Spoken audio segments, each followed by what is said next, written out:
नमस्कार विद्यार्थी मित्रांनो, शिक्षण प्रसारक मंडळ वनी द्वारा संचालित लोकमान्य टिळक महाविद्यालय वनी वर्ग 11वा विषय समाजशास्त्र। मी प्राध्यापक दादा विठोबा उपासे। आपण मागील पिरियडला समाजशास्त्र निर्मितीवर प्रभाव टाकणारे जे घटक आहेत ते आपण पाहिलेले आहेत। याच्यामध्ये आपण व्यापारिक क्रांती, औद्योगिक क्रांती, फ्रेंच राज्यक्रांती, वैज्ञानिक क्रांती आणि नागरीकरण आपण मागील पिरियडला पाहिलेला आहे। आज आपण समाजशास्त्राची व्याप्ती आपण पाहणार आहोत। समाजशास्त्राचा उगम झाला आणि समाजशास्त्राचा उगम झाल्यानंतर समाजशास्त्राची जी व्याप्ती आहे ती व्याप्ती झाल्याचं आपल्याला दिसून येतात। समाजशास्त्राचे जे विविध घटक आहेत त्या पूर्ण घटकांमध्ये समाजशास्त्राची व्याप्ती झाल्याचं आपल्याला दिसून येतात। व्याप्ती म्हणजे एखाद्या विषयाची व्याप्ती म्हणजे त्यांची अध्ययन कक्षा किंवा क्षेत्र होय। आपण ज्याला व्याप्ती म्हणतो त्याच्यामध्ये आपण त्या क्षेत्रामध्ये किती प्रमाणात आपण व्यापक आहोत याचा आपण अभ्यास करणार आहोत। समाजशास्त्राची व्याप्ती आपल्याला म्हणजे समाजशास्त्र किती भागांमध्ये किती क्षेत्रांमध्ये व्यापक झालेला आहे याचा आपण अभ्यास करणार आहोत। तसेच विषयांची व्याप्ती म्हणजे त्यांच्या अभ्यासांची सीमारेषा देखील होय। आपण ज्या विषयाची व्याप्ती म्हणतो त्या विषयाची व्याप्ती म्हणजे त्यांच्या अभ्यासांची सीमारेषा होय। समाजशास्त्राची व्याप्ती म्हणजे समाजशास्त्राच्या अभ्यासांची सीमारेषा होय आणि म्हणून आपण समाजशास्त्राचा अभ्यास विषय खूप व्यापक असल्याचं आपल्याला दिसून येतात। समाजशास्त्रामध्ये चा जो अभ्यास आहे त्या खूप व्यापक असल्याचं आपल्याला दिसतात। प्रत्येक घटकांमध्ये समाजशास्त्र व्यापक असल्याचं आपल्याला दिसतात आणि म्हणून समाजशास्त्र एक स्वतंत्र शास्त्र आहे आणि म्हणून समाजशास्त्राचा अभ्यास या स्वतंत्र रीतीने झाला पाहिजे। समाजशास्त्र एक विद्याशाखा आहे आणि म्हणून समाजशास्त्राचा अभ्यास अत्यंत व्यापक दृष्टिकोनातून झाला पाहिजे, कारण सामाजिक आंतरक्रियांमधील सर्व घटक समाजशास्त्राच्या अभ्यासात समाविष्ट होतात। सामाजिक आंतरक्रिया सोशल इंटरॅक्शन ज्याला आपण म्हणतो, ज्या आंतरिक क्रिया घडत असतात त्या आंतरिक समाजातील ज्या आंतरिक क्रिया घडत असतात त्याचा अभ्यास समाजशास्त्रामध्ये होत असल्याचं आपल्याला दिसून येत असतात। आंतरक्रिया म्हणजे ज्याला आपण सोशल इंटरॅक्शन म्हणतो, एका व्यक्तींचा इतर व्यक्तीशी येणारे संबंध आणि यांच्यामध्ये असणारी वैचारिक देवाणघेवाण, अनेक गोष्टींची देवाणघेवाण जी घडत असतात, जी होत असतात यालाच आपण सामाजिक आंतरक्रिया म्हणत असल्याचं आपल्याला दिसून येतात आणि म्हणून समाजशास्त्राचा अभ्यास एक व्यापक दृष्टीने झाल्याचं आपल्याला दिसून येतात आणि म्हणून समाजशास्त्राची जी व्याप्ती आहे ही फार मोठी व्यापक आहे आणि म्हणून पुढील आपल्याला नवीन अभ्यास क्षेत्राच्या आधारावर समजावून घेता येत असल्याचं आपल्याला दिसून येतात। आता आपल्याला समाजशास्त्राची व्याप्ती कोणकोणत्या क्षेत्रामध्ये झालेली आहेत हे आपल्याला पाहायचं आहे. नंबर 1 मध्ये आपण पाहणार आहोत जैव समाजशास्त्र. जैव समाजशास्त्र. जैव समाजशास्त्र ही जी शाखा आहे, ही शाखा समाजशास्त्रामध्ये नव्याने निर्माण झाल्याचं आपल्याला दिसून येतात. जैव समाजशास्त्र ही शाखा समाजशास्त्राच्या अभ्यासामध्ये ती नवीन आहे आणि म्हणून या शाखेचा संशोधक समाजशास्त्रातील विविध तंत्रे आणि पद्धतीचा वापर करून तसेच या पद्धतीच्या निष्कर्षाचा उपयोग करून जीवशास्त्राची मानवी सामाजिक जीवनातील भूमिका काय आहे याचा अभ्यास जैव समाजशास्त्रामध्ये केल्या जात असल्याचं आपल्याला दिसतं. समाजशास्त्राची व्याप्ती ही फार मोठी व्यापक आहे आणि ही समजून घेताना आपण काही घटक पाहणार आहोत. याच्यामध्ये आपण जैव समाजशास्त्र एक नवीन जरी शाखा असली तरी या नवीन शाखेमध्ये सुद्धा आपण त्यांच्यामध्ये समाजशास्त्रातील जे विविध तंत्रे आहेत, विविध घटक आहेत, जे निकष आहेत, त्याच्यामध्ये त्या पद्धतीचा आपण त्या तंत्राच्या माध्यमातून आपण जैव समाजशास्त्राचा अभ्यास करू शकतो आणि अभ्यास केल्यानंतर त्यांच्या अभ्यासाच्या पूर्ण झाल्यानंतर काही निष्कर्षांचा उपयोग करून जीवशास्त्राची मानवी सामाजिक जीवनातील भूमिका काय आहे याचा आपण निष्कर्षावर येतो. जे जीवशास्त्र आहेत या जीवशास्त्राचा अभ्यास केल्यानंतर जीवशास्त्राचा मानवी सामाजिक जीवनातील माणसाच्या समाजातील जीवनातील जीवशास्त्राची भूमिका काय आहे त्यांची भूमिकाचा आपण अभ्यास करू शकतो. मानवाचा आणि जीवशास्त्राचा परस्पर संबंध काय हे आपल्याला जैव समाजशास्त्राच्या माध्यमातून आपल्या लक्षामध्ये येत असतो. त्याच्यासाठी आपल्याला जैव समाजशास्त्राचा अभ्यास करणे अत्यंत गरजेचं असल्याचं आपल्याला दिसून येतात. नंबर 2 मध्ये आपल्याला पाहायचं आहे समाजशास्त्राच्या व्याप्तीमध्ये कलेचे समाजशास्त्र. कलेचे समाजशास्त्र म्हणजे कलेच्या समाजशास्त्रात सौंदर्यशास्त्र आणि कला जगतांचा अभ्यास केला जातो.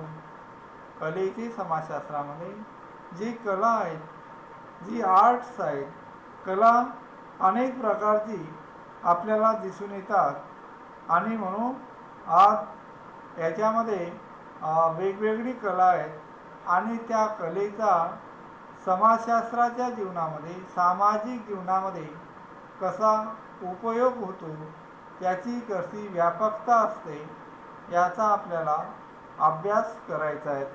आणि म्हणून कलेच्या समाजशास्त्रामध्ये जे सौंदर्यशास्त्र आहेत, सौंदर्यशास्त्र आणि कला जगतांचा अभ्यास कलेच्या समाजशास्त्रामध्ये केला जातो. यामध्ये कलेच्या उत्पादन व ग्रहणाचा सामाजिक संदर्भ समजून घेण्याचा प्रयत्न केला जात असल्याचं आपल्याला दिसून येतात. कलेची उत्पादन व ग्रहणाचा कला तिथं निर्मिती होतात आणि झाल्यानंतर ती समाजासमोर आणणे आणि ती समाजासमोर आणल्यानंतर समाजातील लोक ती आत्मसात करत असतात. उदाहरणार्थ गाण्यांची कला आहे, नृत्यांची कला आहे, अशा वेगवेगळ्या अनेक आहेत, चित्रकला आहेत, त्याच्यानंतर आपल्याला मूर्ती बनवण्याची कला आहेत, अशा अनेक कला आहेत आणि ही कला जी आहे ती कला समाजांच्या समोर आणल्यानंतर समाजातले लोक त्यांच्यामध्ये त्या कलेचा आस्वाद घेऊन ते आपल्या याच्यामध्ये आस्वाद घेतल्यानंतर आपण त्याचा सामाजिक संदर्भ समजून घेण्याचा प्रयत्न करत असल्याचं आपल्याला दिसून येतात. त्याच्यानंतर विपणन बाजार संशोधनाचे समाजशास्त्र, याच्यामध्ये आपल्याला समाजशास्त्राची विपणन बाजार संशोधन समाजशास्त्र ही समाजशास्त्राची व्यावहारिक शाखा असून यामध्ये समाजशास्त्रीय पद्धती वापरून अर्थपूर्ण पद्धतीने बाजार नीती समजून घेण्याचा प्रयत्न केला जातो.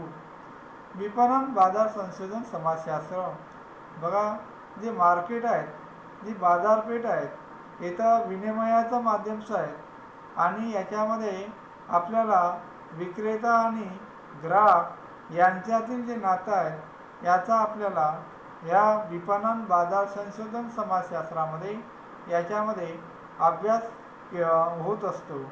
जी बाजार नीती आहेत, जी बाजारपेठ आहेत, जे याच्यामध्ये आपल्याला जे व्यापार आहेत त्या व्यापाराबद्दल अनेक माहिती आपल्याला विपणन बाजार संशोधन समाजशास्त्राच्या माध्यमातून यांची माहिती मिळत असल्याचं आपल्याला दिसतात आणि म्हणून यामध्ये समाजशास्त्रातील व बाजार नीतीतील सिद्धांतिक ज्ञान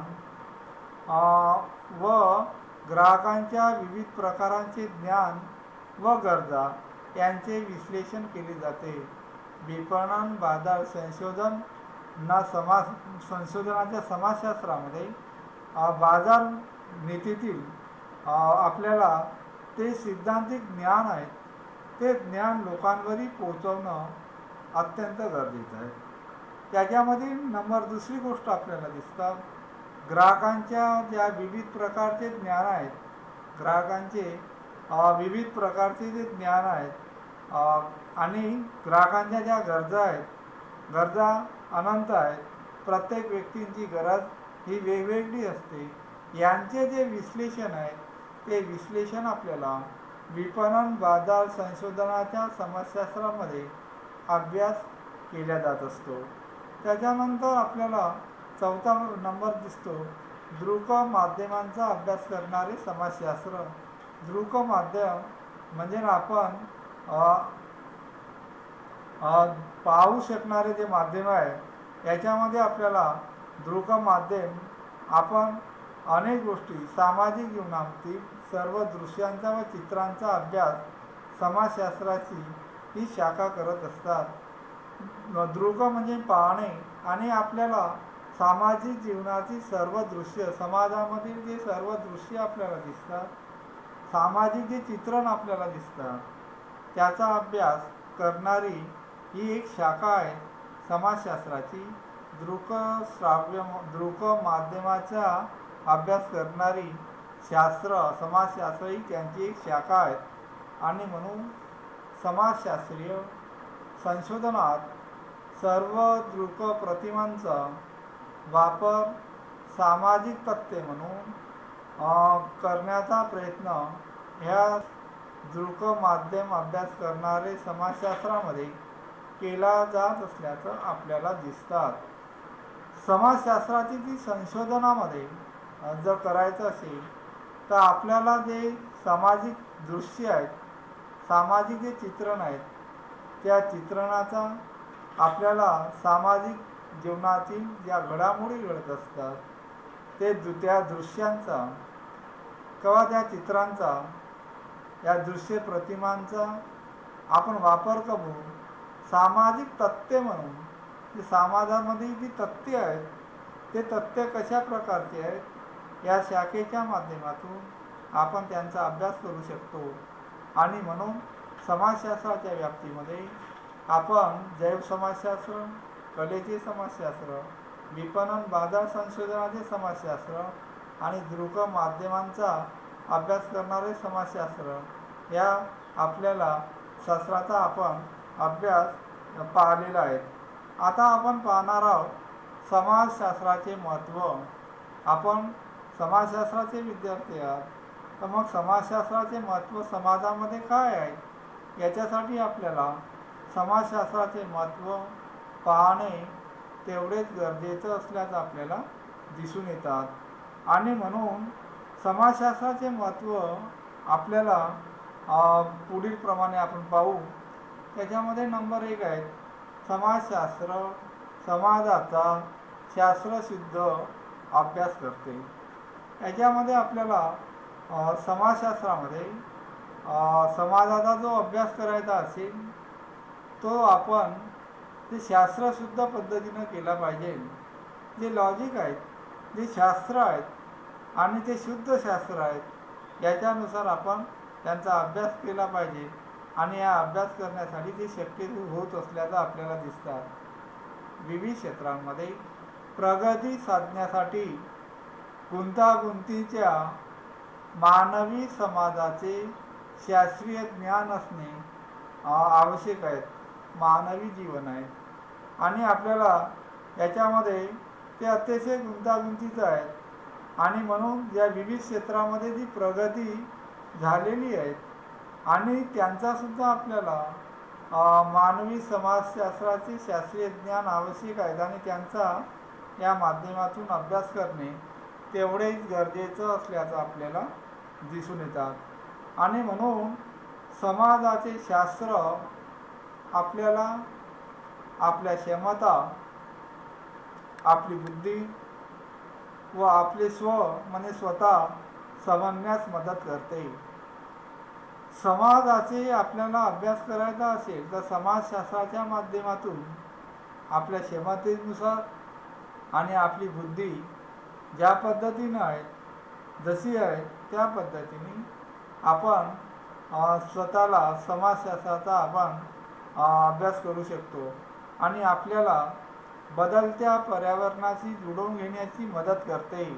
समाजशास्त्राचा जो आपण अभ्यास करतो ते आपल्याला पर्यावरणाशी जुळवून घेण्याची आपल्याला मदत करते आणि म्हणून सामाजिक जीवन समजून घेण्यासाठी आपल्याला ते मार्गदर्शन करत असते. माणूस पर्यावरणाचा एक घटक आहे आणि म्हणून पर्यावरणाची माणूस निसर्गामध्ये वास्तव्य करत असतो आणि म्हणून या पर्यावरणाशी प्रत्येक व्यक्तीला जुळवून घेणे अत्यंत गरजेचं असल्याचं आपल्याला दिसतात आणि हे जुळवून घेण्यासाठी समाजशास्त्राचं ज्ञान असणं अत्यंत गरजेचं आहे आणि म्हणून सामाजिक जीवन समजून घेण्यासाठी आणि मार्गदर्शन समाजशास्त्र आपल्याला करत असल्याचं आपल्याला दिसून येतात. नंबर 2 आपल्याला पाहायचं आहे समाजशास्त्र समाजातील विविधतेसंबंधी ज्ञान देते. समाजशास्त्र समाजामध्ये जे विविधता आहे त्या विविधतेबद्दल ज्ञान आपल्याला देत असल्याचं आपल्याला दिसतात. जसं आपल्याला विविध समाज आहेत, समाजामध्ये वेगवेगळे समाजातील लोक राहत असतात. त्या समाजातील लोकांचं ज्ञान अनेक प्रकारचे समूह राहत असतात. जसं प्राथमिक समूह आहे, दुय्यम समूह आहे, यांचं ज्ञान अनेक प्रकारचे समुदाय आहेत. जसं आदिवासी समुदाय, ग्रामीण समुदाय, नागरी समुदाय यांचंसुद्धा ज्ञान घेणंसुद्धा गरजेचं असल्याचं याचंसुद्धा ज्ञान आपल्याला मिळत असतात आणि त्यांची जगण्याची जी वैशिष्ट्यपूर्ण पद्धत आहे आणि सांस्कृतिक विविधता आहेत, धार्मिक आणि प्रादेशिक भिन्नता आहेत व समाजाचे बहुआयामी स्वरूप समजावून घेण्यासाठी समाजशास्त्र मदत करत असतात. समाजात वेगवेगळ्या प्रकारचे समाजातील लोक पाहायला मिळतात, वेगवेगळे समूह पाहायला मिळतात, वेगवेगळे समुदाय पाहायला. या लोकांची जगण्याची जी एक वैशिष्ट्यपूर्ण पद्धत आहे यांचा अभ्यास आपल्याला समाजशास्त्रामुळेच आपण त्याचा अभ्यास करू शकतो. त्याचमुळे प्रत्येकाची सांस्कृतिक विविधता आहेत. प्रत्येकाची सांस्कृतिक विविधतेतून आपापल्या संस्कृतीनुसार लोक जीवन जगत असतात. त्याचासुद्धा आपण अभ्यास करू शकतो. प्रत्येकामध्ये वेगवेगळ्या धर्माचे लोक आहेत, त्याचासुद्धा आपण अभ्यास करू शकतो. प्रत्येक लोक वेगवेगळ्या प्रदेशामध्ये राहतात, तिथं वेगवेगळं कल्चर संस्कृती आपल्याला दिसतात. त्याचासुद्धा आपण समाजचा अभ्यास करण्यासाठी समाजशास्त्र आपल्याला मदत करत असल्याचं आपल्याला दिसून येतात. तसंच आपल्याला नंबर 3 समाजशास्त्रामुळे वैज्ञानिक दृष्टिकोन विकसित होतो. बघा, आपल्याला सामाजिक वास्तव्याकडे बघण्याचा शास्त्रीय दृष्टिकोन समाजशास्त्रामुळे विकसित होतो. समाजातलं जे वास्तविक म्हणजे सध्या आपण जे जीवन जगत असतो, वास्तविक जीवन जगत असतो त्याचंच आपल्याला ज्ञान विकसित करायचं असेल, ज्ञान मिळवायचं असेल तर आपल्याला दृष्टिकोन समाजशास्त्रामुळे ते आपल्याला मिळू शकतात आणि म्हणून सामाजिक वास्तव्याकडे बघण्याचा शास्त्रीय दृष्टिकोन समाजशास्त्रामुळे आपल्याला विकसित होत असल्याचं आपल्याला दिसतात आणि म्हणून यामुळे व्यक्ती अधिकाधिक वस्तुनिष्ठ, विवेकवादी, चिकित्सात्मक, पूर्वग्रहमुक्त आणि सकारात्मक विचार करू लागतात. समाजामध्ये ज्या अनेक घडामोडी घडत असतात, माणूस दैनंदिन जीवन जगत असतो. आता आपल्याला जर आपल्याला याचा वस्तुनिष्ठ आणि विवेकवाद वैज्ञानिक दृष्टिकोनामुळे व्यक्तीमध्ये येत असतात आणि म्हणून समाजातील जी लोक आहेत ती आपल्याला सकारात्मक विचार करू लागल्याचं सुद्धा आपल्याला दिसून येतात. त्याच्यानंतर आपल्याला समाजशास्त्र जे आहे ते व्यवसायाभिमुख समाजशास्त्र आपल्याला दिसते. समाजशास्त्राचं महत्त्व याच्यासाठी आहे कारण ते व्यवसायाभिमुख व्यक्तीला करत असतात. समाजशास्त्राची उपयुक्तता दिवसेंदिवस वाढत असल्याचं आपल्याला दिसून येतात. आधुनिक काळातील गतिमान समाजाचे समाजशास्त्रीय ज्ञान मिळवण्यासाठी या शास्त्राची नितांत गरज असल्याचं आपल्याला दिसतात. आधुनिक मॉडर्न समाजामध्ये आधुनिक काळामध्ये समाजशास्त्राचं ज्ञान आपल्याला मिळवून घेणे अत्यंत गरजेचं आहे. त्याचं कारण हे आहे कारण तर बदलत्या समाजातील व्यवसायाचं स्वरूपसुद्धा सतत बदलत गेल्याचं आपल्याला दिसतात. जसा समाज बदलतो तसं आपल्याला समाजातील जे व्यवसाय आहेत त्या व्यवसायामध्ये सुद्धा बदल झाल्याचं सुद्धा आपल्याला दिसून येतात आणि म्हणून बदलता समाज आणि बदलत्या गरजा आणि व्यवसायाचे बदलते आपल्याला स्वरूप या सर्वांचा ताळमेळ समाजशास्त्रीय ज्ञान घालू शकते. समाजशास्त्राचा जर आपला अभ्यास जर केला तर आपल्याला समाजातील बदलता समाज व्यक्तींच्या समाजातील लोकांच्या बदलत्या ज्या गरजा आहेत आणि व्यवसायाचे बदलते स्वरूप यांचा पूर्णपणे ताळमेळ घालू शकत असतात. या दृष्टिकोनामुळे समाजशास्त्राचे महत्त्व दिवसेंदिवस वाढत असल्याचं आपल्याला दिसून येतात आणि म्हणून समाजशास्त्र हा फक्त बंद खोलीत शिकवण्याचा विषय नाही तर अनेक क्षेत्रामध्ये समाजशास्त्राची उपयुक्तता सिद्ध झाली आहे आणि ती वाढत असल्याचं सुद्धा आपल्याला दिसतात. समाजशास्त्र एखाद्या ठिकाणावर राहून त्याचा अभ्यास करणे शक्य नाही तर समाजशास्त्राचं क्षेत्र एवढं वाढलेलं आहे, एवढी व्यापकता वाढलेली आहे आणि म्हणून ते विषय आपल्याला अनेक क्षेत्रात त्याची उपयुक्तता आहे आणि म्हणून त्यांचा अभ्यास करणे अत्यंत गरजेचं असल्याचं आपल्याला दिसतात. उदाहरण घ्यायचं झाल्यास उद्योगधंदे, सामाजिक सेवा, समाजकार्य, कायदा, स्पर्धा परीक्षा, मार्केटिंग, जनसंपर्क, पत्रकारिता, प्रसारण, कौशल्य विकास, संपर्क क्षेत्र, बिगर शासकीय संघटना, कामगार कल्याण, सामाजिक सुरक्षा, ग्रामीण विकास, पर्यटन, कुटुंब कल्याण, जनगणना प्रक्रिया, योजना आणि नियोजन, त्याच्यानंतर सार्वजनिक आरोग्य, सामाजिक संशोधन, सामाजिक समुपदेश, आदिवासी कल्याण, सर्वसमावेशक शिक्षण व सुधारात्मक प्रशासन व उपभोक्ता संशोधन इत्यादी अनेक क्षेत्रामध्ये आपल्याला जर माहिती घ्यायची असेल, शिकायचं असेल, विचार करायचा असेल, आपल्याला समाजशास्त्राचं ज्ञान असणं अत्यंत गरजेचं असल्याचं आपल्याला दिसून येत असतात आणि म्हणून समाजशास्त्राचे जे महत्त्व आहे याच्यामध्ये समाजामधील अनेक प्रश्न आहे आणि हे अनेक प्रश्न सोडवण्यासाठी आपल्याला समाजशास्त्राचं ज्ञान असणं अत्यंत गरजेचं आहे. सध्याचा समाज हा अनेक सामाजिक प्रश्नांना तोंड देत असल्याचं आपल्याला दिसतं. समाजामध्ये अनेक प्रश्न आहेत त्यामध्ये गरिबी आहे, बेकारी आहेत, दहशतवाद आहेत, अतिरिक्त लोकसंख्या आहेत, स्थलांतरसारखा प्रश्न आहेत, सामाजिक अस्वस्थता आहेत, समाजामध्ये असणारी व्यसनाधीनता आहेत, सामाजिक विघटन आहेत, वांशिक आणि जातीय संघर्ष आहेत, धार्मिक दंगली आहेत, जमातवाद आहेत, बालगुन्हेगारी आहेत इत्यादी हे सर्व प्रश्न सोडवण्यासाठी अतिशय समतोल ज्ञान आवश्यक असणे अत्यंत गरजेचं आहे. समाजामध्ये अनेक प्रश्न आहेत, ते जर सोडवायचं असेल तर आपल्याला समाजशास्त्राचं ज्ञान असणं अत्यंत गरजेचं आहे. आणि म्हणून समाजशास्त्रीय दृष्टिकोनांचा योग्य वापर करून समाजातील अनेक प्रश्न सोडवण्याचा प्रयत्न केला जातो. समाजामध्ये अनेक आपल्याला लोक गरिबीमध्ये जीवन जगत असतात. समाजामध्ये श्रीमंतसुद्धा लोक आहेत, पण जे गरीब लोक आहेत त्यांचं दरडोई उत्पन्न कशा पद्धतीनं वाढलं पाहिजे त्याचासुद्धा प्रयत्न समाजशास्त्राच्या अभ्यासामुळे होऊ शकतो. बेकारी दूर होऊन लोकांना कामं मिळणे, नोकऱ्या मिळणे याचासुद्धा अभ्यास समाजशास्त्रामध्ये होत असल्याचं आपल्याला दिसून येतात.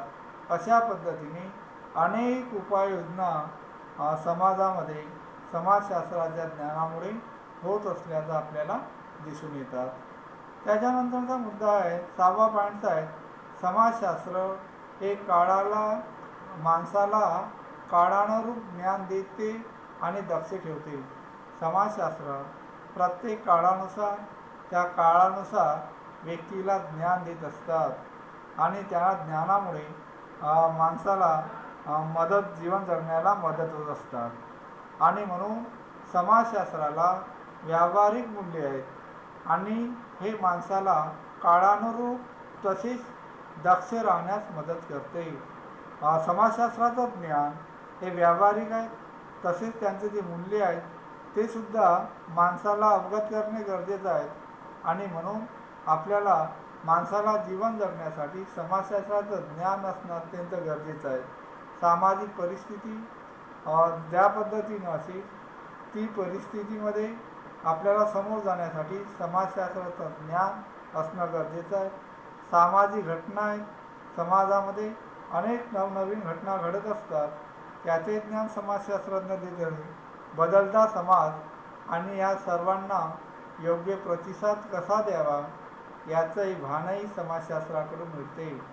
समाजामध्ये सामाजिक घटना वेगवेगळ्या घडतात, तसेच समाजामध्ये नवनवीन अनेक गोष्टी आपल्याला समाजामध्ये आल्याचं आपल्याला दिसतात. त्या बदलत्या समाजानुसार माणसाला वास्तव्य करावं लागतात आणि याचं ज्ञान आपल्याला समाजशास्त्राकडून मिळत असतात आणि त्यानुसार माणूस जीवन जगू शकतो. आणि म्हणून आपल्याला आता आपण अशा पद्धतीने समाजशास्त्राचे महत्त्व आपण पाहिलेले आहेत. आणि म्हणून आपल्या पहिल्या प्रकरणामध्ये आपण समाजशास्त्राचा अर्थ, समाजशास्त्राचे स्वरूप, समाजशास्त्राची व्याप्ती व समाजशास्त्र अभ्यासाची उपयुक्तता आपण जाणून घेतली. आणि म्हणून याच्यामध्ये आपल्याला पूर्णपणे समाजशास्त्राच्या अभ्यासामध्ये आपण अशा पद्धतीने पूर्णपणे अभ्यास आपण पाहिलेला आपल्याला दिसतात. थोडक्यामध्ये पूर्ण प्रकरणावर सांगायचं झाले तर समाजशास्त्रामध्ये आपण या सर्व गोष्टी आपण पाहिलेल्या आहेत. थोडक्यात आढावा घ्यायचा झाल्यास आपल्याला त्याच्यामध्ये आपल्याला समाजशास्त्रामध्ये मानवाचे सामाजिक वर्तन, सामाजिक संबंधांचा अभ्यास पाहिला आहे. त्याच्यानंतर समाजशास्त्राची संकल्पना आपण पाहिलेली आहे, तो शब्द कशा पद्धतीनं आला आहे आणि त्याचा अर्थ, समाजाचा अभ्यास करणारे शास्त्र हे सुद्धा आपण पाहिलेलं आहे.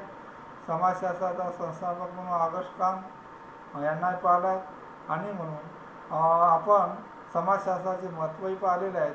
आधुनिक गुंतागुंतीच्या समाजात समाजशास्त्राला खूप महत्त्व आहे आणि म्हणून समाजशास्त्राचे जे महत्त्व आहे या समाजशास्त्राचा महत्त्वामध्ये माणसाला जीवन जगणं सुलभ होण्यासाठी समाजशास्त्राचं ज्ञान असणं अत्यंत गरजेचं आहे आणि त्यामुळे समाजशास्त्राचं महत्त्व लोकांना एकदा समजून घेतल्यानंतर समाजशास्त्राचं महत्त्व कळल्यानंतर लोक सामाजिक जीवन चांगल्या पद्धतीनं जगू शकतात. अशा प्रकारे आजचं प्रकरण इथे संपलेलं आहे. आपण नंतरच्या पिरियडला प्रकरण नंबर 2 आपण घेणार आहोत. या प्रकरणामध्ये पाश्चिमात्य समाजशास्त्रज्ञ आणि भारतीय समाजशास्त्रज्ञ यांचं जे योगदान आहे ते आपण योगदान नेक्स्ट पिरियडला आपण पाहू. धन्यवाद.